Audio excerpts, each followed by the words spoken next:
नमस्कार, मैं आलोक तिवारी आपका अपने इस चैनल पर स्वागत करता हूं और आज के इस वीडियो के माध्यम से हम आपके सामने पुनः दिव्य जनों की कुंडली की श्रृंखला में एक और कुंडली लेकर के प्रस्तुत हुए हैं। तो सबसे पहले हम यह देखते हैं कि आज हम किनकी कुंडली का विश्लेषण आपके सामने लेकर के प्रस्तुत हुए हैं। परशुराम जी की जन्म पत्रिका। जी हाँ, भगवान श्री हरि विष्णु के अवतार भगवान परशुराम जी की जन्म पत्रिका, उनकी जन्म कुंडली आज की इस वीडियो में आपके सामने प्रस्तुत की जा रही है। आप देखिए कि उनकी जन्म कुंडली में ऐसा क्या है जो वे अत्यधिक पराक्रमी हुए। सप्त चिरंजीवियों में स्थान प्राप्त भगवान परशुराम ने चारित्रिक दृढ़ता, बल और शौर्य का जो अनुपम उदाहरण प्रस्तुत किया है वह सर्वत्र दुर्लभ है। भगवान परशुराम जी की चारित्रिक दृढ़ता की बात करें, उनका चरित्र इतना अच्छा था कि कभी उनके चरित्र पर कोई उंगली नहीं उठा सकता। उनके बल के बारे में तो कुछ कहा ही नहीं जा सकता और उनका शौर्य ऐसा है कि समूचा ब्रह्मांड उनसे थरथराता था। इस तरह के उदाहरण सर्वत्र दुर्लभ हैं, ऐसा उदाहरण कहीं देखने को नहीं मिलता है। भगवान परशुराम जी के जन्म काल और जन्म समय के संबंध में विद्वानों में अनेक मतभेद हैं। किसी विद्वान का कुछ कहना है, किसी विद्वान का कुछ कहना है, और सही बात है भाई। जब भगवान परशुराम जी का जन्म हुआ उस समय अभी के जो विद्वान उपस्थित हैं वे तो थे नहीं। तो जहाँ से जिसको जैसा साक्ष्य मिलता है उस तरह की बातें करते हैं। इसमें किसी विद्वान की गलती नहीं है। जिस विद्वान को जैसा साक्ष्य, जैसा प्रमाण मिलता है उस तरह की बात करते हैं। इसलिए भगवान परशुराम जी के जन्म काल और जन्म समय के संबंध में विद्वानों में अनेक मतभेद उत्पन्न हो रहे हैं। लेकिन शोध और विश्लेषण के पश्चात जो प्रामाणिक जन्म पत्रिका हमें उपलब्ध हुई है, अनेक विद्वानों में मतभेद है, अर्थात उनकी जन्म पत्रिका भी कई प्रकार की सामने आ रही है।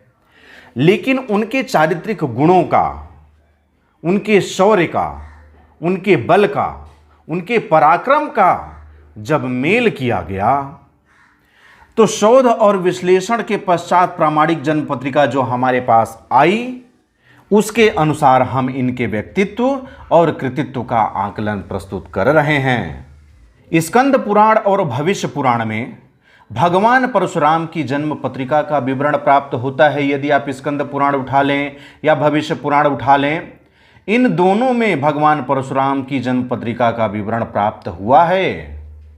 भविष्य पुराण में उल्लेख प्राप्त होता है कि वैशाख शुक्ल पक्ष तृतीया अर्थात अक्षय तृतीया के दिन भगवान परशुराम का जन्म हुआ था। और इस आधार पर अर्थात भविष्य पुराण में जो समय कालखंड बताया गया है उसके आधार पर भगवान परशुराम की जन्म पत्रिका इस तरह की है, जो कि तुला लग्न की है। जिस समय भगवान परशुराम जी का जन्म हुआ उस समय सूर्य, चंद्र, मंगल, बृहस्पति, शुक्र तथा शनि उच्च राशिस्थ थे। देखिए, जिस समय भगवान परशुराम जी का जन्म हुआ जो कि भविष्य पुराण में बताया गया समय था, उसके आधार पर देखें तो सूर्य मेष राशि के साथ उच्च राशिस्थ, चंद्रमा यहाँ बैठे हैं वृष के साथ उच्च राशिस्थ, मंगल यहाँ बैठे हैं मकर के साथ उच्च राशिस्थ, बृहस्पति अर्थात गुरु यहाँ बैठे हैं कर्क के साथ उच्च राशिस्थ, शुक्र यहाँ बैठे हैं मीन के साथ उच्च राशिस्थ, तथा शनि यहाँ बैठे हैं तुला के साथ उच्च राशिस्थ होकर बैठे हैं। जन्म पत्रिका में लग्न का प्रमुख स्थान होता है। परशुराम जी का जन्म तुला लग्न में हुआ था। आप इस कुंडली को देखिए, 7 नंबर से प्रारंभ होता है और 7 नंबर अर्थात तुला लग्न की कुंडली है।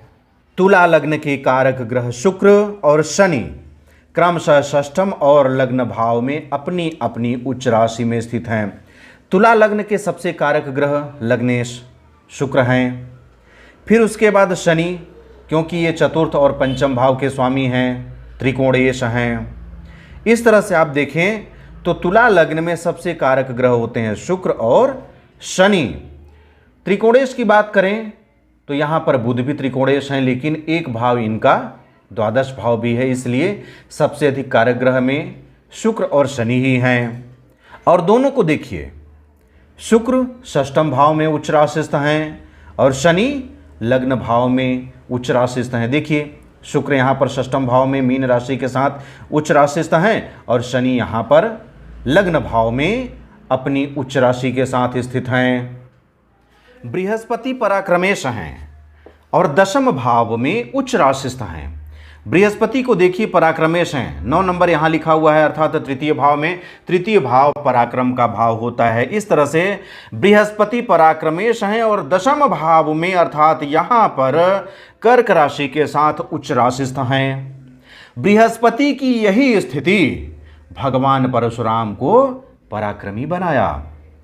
भाई पराक्रमेश कर्म भाव में उच्च राशिस्थ होकर के बैठ गए हैं, इससे बड़ी बात क्या हो सकती है। और बृहस्पति की यह स्थिति भगवान परशुराम को अत्यधिक पराक्रमी बना दिया।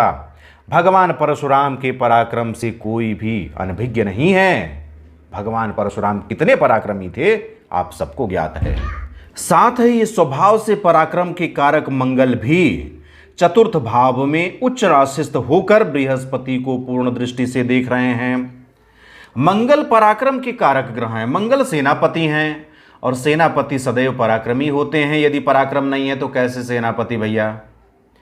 तो स्वभाव से पराक्रम के कारक ग्रह मंगल भी चतुर्थ भाव में उच्च राशिस्थ होकर बैठे हैं और चतुर्थ भाव में उच्च राशिस्थ होकर के अपनी 7वीं दृष्टि से बृहस्पति को देख रहे हैं। 7वीं दृष्टि पूर्ण दृष्टि मानी जाती है, इसलिए यहां पर पूर्ण दृष्टि लिख रहे हैं कि मंगल उच्च राशिस्थ होकर के यहां बैठे बृहस्पति अर्थात गुरु को पूर्ण दृष्टि से अर्थात सप्तम दृष्टि से देख रहे हैं।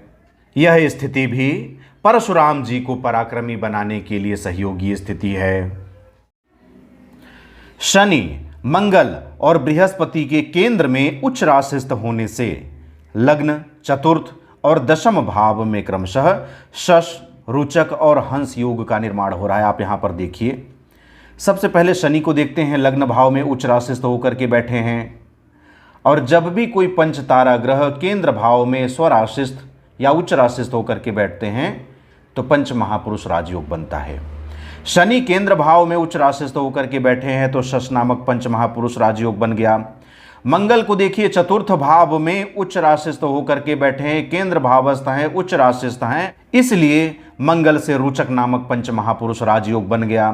फिर बृहस्पति को देखिए, यहां पर दशम भाव में केंद्र भाव में कर्क राशि के साथ उच्च राशिस्थ होकर के बैठे हैं, इसलिए बृहस्पति से भी हंस नामक पंच महापुरुष राजयोग का सृजन हो गया। सप्तम भाव में उच्च का सूर्य होने के कारण चारों प्रमुख ग्रह केंद्र में उच्च राशिस्थ हैं। आप देखिए, सप्तम भाव में 1 नंबर की राशि अर्थात मेष राशि के साथ सूर्य उच्च राशिस्थ हैं, लेकिन ये पंच तारा ग्रहों में नहीं आते हैं, इसलिए पंच महापुरुष राजयोग नहीं बनेगा। इस बात पर आप कंफ्यूज मत होइएगा। लेकिन आगे क्या बोल रहे हैं कि चारों प्रमुख ग्रह केंद्र में उच्च राशिस्थ हैं। सूर्य, मंगल, बृहस्पति, शनि, चार प्रमुख ग्रह वे भी केंद्र भाव में ही, चारों केंद्र भाव में ही उच्च राशिस्थ हैं। यह अत्यंत दुर्लभ कुंडली है भैया। कुंडली में ग्रहों की यह स्थिति कमल नामक श्रेष्ठ योग का निर्माण कर रहा है, जो कि अत्यंत पावरफुल योग है, अत्यंत महत्वपूर्ण योग है। ग्रहों की सर्वोत्तम स्थिति ने भगवान परशुराम को महाबली, परम ज्ञानी और तपस्वी बनाया। आप देखिए, केंद्र भावों में, सभी केंद्र भाव में अर्थात प्रथम, चतुर्थ, सप्तम और दशम भाव में जो भी ग्रह बैठे हैं उच्च राशिस्थ होकर के बैठे हैं। इसके अलावा जो ग्रह यहाँ बैठे हैं अर्थात त्रिक भाव में बैठे हैं वे भी उच्च राशिस्थ हैं। शुक्र भी उच्च राशिस्थ हैं और चंद्र भी उच्च राशिस्थ हैं। ग्रहों की स्थितियां प्रबल हैं, भले ही वे त्रिक भाव में हैं लेकिन उच्च राशिस्थ हैं। और ग्रहों की ये स्थितियां सर्वोत्तम स्थितियां मानी जाती हैं और सभी के सभी ग्रह अच्छी स्थिति में है भैया। इसलिए ग्रहों की ये सभी स्थितियां ही भगवान परशुराम को महाबली, परम ज्ञानी और तपस्वी बनाती हैं। साथ ही उपर्युक्त श्रेष्ठ योगों के अलावा भी कई अन्य योग भी उनकी जन्म पत्रिका में हैं। ये तो जो योग बना सो बना, लेकिन इसके बाद भी उनकी कुंडली में अर्थात परशुराम जी की कुंडली में कई विशिष्ट योग हैं। भगवान परशुराम की जन्म कुंडली में अनेक योग हैं, जैसे शंख, पर्वत, कालह, पारिजात, शुभ उभयचर, सुनफा, बिरंची, चक्रवर्ती सम्राट, विक्रम, महाराजाधिराज, श्री महालक्ष्मी, अमल कीर्ति, बुधादित्य इत्यादि योग प्रमुख योग हैं। इन समस्त योगों का अध्ययन आप हमारे चैनल के माध्यम से कर सकते हैं। इनमें से कुछ ऐसे योग हैं जिनकी वीडियो हमारे चैनल पर उपलब्ध कराई जा चुकी है। जो योग उपलब्ध नहीं कराए जा चुके हैं, आने वाले समय में एक एक करके सभी योग हमारी YouTube चैनल पर उपलब्ध होंगे। इसलिए आप हमारे YouTube चैनल के साथ बने रहिए, हमारा चैनल सब्सक्राइब करके रखिए, जिससे कि जो भी जानकारी उपलब्ध कराई जाए तो सबसे पहले सूचना आपको ही प्राप्त हो। इन्हीं योगों के प्रभाव से वे आजन्म ब्रह्मचारी रहे और चिरंजीवी भी रहे। इतने सारे योग भगवान परशुराम की जन्म कुंडली में बन रहे हैं। इन्हीं योगों के प्रभाव से ही भगवान परशुराम आजन्म अर्थात जीवन पर्यंत ब्रह्मचारी रहे, कभी विवाह नहीं किए और चिरंजीवी भी रहे। सप्त चिरंजीवियों में से एक भगवान परशुराम जी भी हैं। इस तरह से भगवान परशुराम की जन्म कुंडली का विश्लेषण आपके सामने प्रस्तुत किया गया। मैं आशा करता हूं कि यह जन्म कुंडली आपके लिए कुछ न कुछ ज्ञान लेकर के आई होगी। आज की यह वीडियो आपके लिए ज्ञानवर्धक सिद्ध हुई होगी। यदि यह वीडियो आपको पसंद आई हो तो मुझे कमेंट बॉक्स में लिख करके अवश्य बताइएगा। साथ ही साथ इस वीडियो को अधिक से अधिक लोगों तक शेयर कीजिएगा, जिससे कि सभी लोगों को यह कुंडली मिल सके। साथ ही साथ आपसे अनुरोध है कि यदि कोई त्रुटि रह गई हो तो मुझे कमेंट बॉक्स में लिख करके अवश्य बताइएगा, क्योंकि हम भी आप ही की तरह एक आम मानव हैं और भगवान परशुराम जी की जन्म कुंडली का विश्लेषण कर पाने की क्षमता तो नहीं है, लेकिन हम छोटा सा प्रयास किए। इस प्रयास में हम कहाँ तक सफल हुए, आप यह बात भी हमें लिख करके बताइएगा। अब मुझे आगे दीजिए, मिलते हैं अगले किसी नई वीडियो के साथ। तब तक के लिए जय हिंद, जय भारत, बम बम भोलेनाथ की जय। जय गुरुदेव, जय परशुराम जी की।